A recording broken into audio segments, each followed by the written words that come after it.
Do you actually watch Bake Off then, mate? I've seen a few episodes, but I'm not like an avid fan. Neither am I, but this stuff's so fucking hilarious, we've got to talk about it. Anything popular is bound to cause controversy. That's just the way the world works. If you uploaded a picture of yourself taking a shit, someone somewhere would complain that you didn't wipe enough. With that in mind, let's talk about how people in Britain love complaining about a baking show. For anyone unfamiliar with the Great British Bake Off, it's basically like any other reality show you've ever seen, only instead of trying to lose weight or sing a shitty pop song the best, the contestants bake nice cakes. It's exactly as British as you're imagining it. Goodness gracious. That's impressive. Most impressive. It's such a British idea, isn't it? Just let's just film some people baking some nice cakes. And let's get the most inoffensive people doing it. Like this old woman who's there going, oh, I do like these cakes. Oh. She's just an old woman who fucking loves cakes. She just looks like the kind of person who was like on your neighbourhood when you'd be outside playing with your mates and you kick a ball into her garden and she'd be the person like where you knock on her door. She's the only person on your estate you knock on her door 'cause she's the nice one and she'd give you a cookie. Like all the other ones, oh fuck it, I'll leap over their fence. But oh no, I don't want to wreck her garden. I want to knock on us nicely because she's nice and gives us cookies and thing. That's what she reminds me of. Poison cookies. Not poison cookies. Don't stop trying to make Mary Berry sound evil. Mary Berry's awesome. I will fuck you in the mouth if you talk like that again. I thought you might say I will fuck Mary Berry. Yeah. You know she's a dirty bitch. Look at her. In the Great British Bake Off, there are no cartoonishly villainous judges, you don't have to call in to save your favourite contestant, and no argument ever devolves into a parking lot knife fight. It's just a nice show about nice people baking nice cakes. Because up until recently the show was owned by the BBC, it also featured no ads or product placement of any kind. In fact, in keeping with the strict regulations of the BBC in regards to content, the show was actually as inoffensive and saccharine as possible, which makes it kind of hilarious that it's also one of the most controversial and most complained about TV shows in recent British television history. For example, in 2013, a contestant was raked over the coals by the media and demonised by the public for accidentally using someone else's custard, and they had to apologise for doing so in every interview they gave for the next few weeks. I used Howard's custard by error. We were both in the same fridge and I forgot what my bowl was and I've used his. And of course, this became known online as Custardgate. It's either a terrible error or the most incredible case of baking espionage I've ever seen. I'm so really sorry. Are you sick of the suffix gate? In relation to every single controversy ever? The thing that annoys me though, it's like Watergate was the name of the fucking hotel.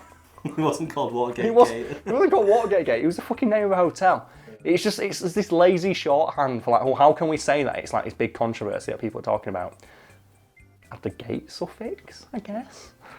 It just hits me on that level of like, I just see something really lazy and like poorly done. It's like, oh, this is the easiest possible fucking joke, and you know it's the one that's going to get the most play because it's the one that most people make. Everyone makes the obvious fucking joke. Don't rely on lazy stereotypes. Do something interesting. But the problem is, that's hard. And things that are hard, people don't like doing. Oh well. So next time you're watching a stupid video like this and feel like you're wasting your time, remember that people once complained about someone using someone else's custard in a baking show on British TV. Wait. That doesn't sound like the most controversial show on TV. Oh, would you like some more, Brad? Well, I can give you some more. There was one with members of the public noticing that between seasons the BBC had changed the kitchen appliances contestants were using, and they complained in droves to Ofcom and the BBC that this would affect the quality of the cakes made. Another complaint was made when, in a brief shot of a squirrel, you could see its nuts. Members of the public again complained that this was offensive and would maybe cause some awkward questions to be asked between parents and children about why that squirrel's got such a massive nutsack. And then finally there was another complaint lodged with the BBC from, again, like several dozen people, when one contestant revealed that they'd had brief professional training before because the show is supposed to be strictly for amateurs. This week's star baker is Marie. Congratulations. And then of course we have Bingate. So what was Bingate? For people who don't know, Bingate was when a contestant got so frustrated trying to make a baked Alaska, they threw their entire dessert into a bin and presented that to the judges instead. Bring your bake up, please. I threw it in the bin because I didn't want to present it. I didn't want them to judge the way it came out, so I'd rather present nothing. However, the episode was filmed and framed in such a way that it looked like another contestant had deliberately left the ice cream out to sabotage his dessert. Where's my ice cream? It's here. Sorry, Ian. Why would you take ice cream out of the freezer? Can you guess what people did when they saw this? Did they complain, Karl? Yes, they did. Can you guess how many people A complained? few hundred, Karl? About 800. And do you know what they demanded of the BBC? What? They demanded a formal investigation about what the fuck went down. Wait, why did they demand a formal investigation? I don't know, but what would a formal investigation of a fucking cake not being made properly actually look like?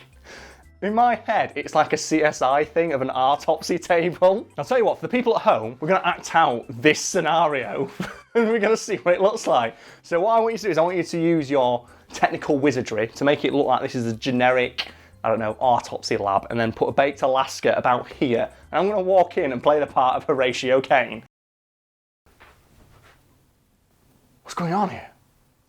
It's a one-day-old baked Alaska. It was found last night, disposed of in a garbage can. What's all this leaking out of it? It's ice cream. It doesn't appear to have set, sir. Oh my god, did someone sabotage this? We think so, but unfortunately there is no evidence to suggest who the perpetrator was. So what you're saying is, the trail is gone cold.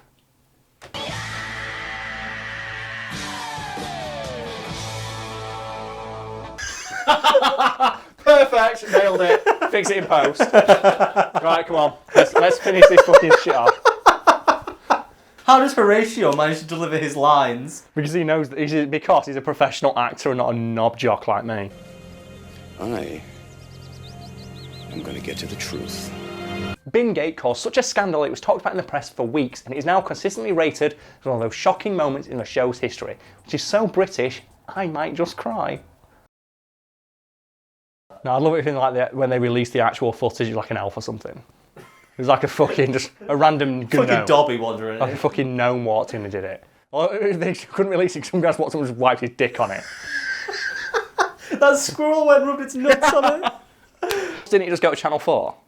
Yes. Wow. And as well, didn't they not get any of the people from the original show except for Paul Hollywood?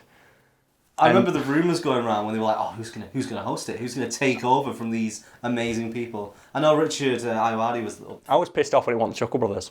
Oh, that would have been so good. That's what people said, Chuckle Brothers, man. Fucking hell. What are the Chuckle Brothers? I know one of them's like a massive poon hound. Oh yeah, this is a cool story. I actually met fucking Barry and Paul Chuckle. And Barry Chuckle is a fucking poon hound. When I worked in a nightclub, he came in as a guest judge for this charity auction we were hosting. And he came in, I think he's like 60 fucking years old, with an 18-year-old blonde girl on his arm. And I just went and I saw him do it, and he came up to the bar and said, can I get a drink? And I just handed it to him. And then, what's she like? Glass of wine, handed it to him. I just looked at him and went, and he looked at me, and I'll never forget, he looked at me and went, do that look of like, yeah, you fucking know it. You know it, mate. Are we assuming that any of the audience are like, because according to the analytics, about 80% of the audience are American. Are we assuming that any of them actually know who the Chuckle Brothers are? Well, they better know who the fucking Chuckle Brothers are. For that picture of Barry Chuckle and Jay-Z went viral a couple months ago. Just Barry Chuckle and Jay-Z. It's like, oh my God, I wonder how, like, one of the most famous people on earth, like, felt meeting Jay-Z. Weird, isn't it? Can you pass me my other beer, please? No, we're not allowed to do advertising. No, don't let them see where I got it from. Oh, it's not the word. Not to do advertising with the massive Budweiser in his hand. Oh, shut up. Well, you know what? Budweiser shit. There we go. Don't want to advertise this video. You've previously said, you made a big speech about how Budweiser is acceptable beer. I bought it because it was cheap. Budweiser, I won't buy it in a pub. I buy it because this ended up being 60p a bottle from my corner shop. So, get fucked. It's tolerable, is what you're saying. Oh! Alright, let's do our like, comment, subscribe then. Oh, cool. Yeah, like. Do it with sunglasses on.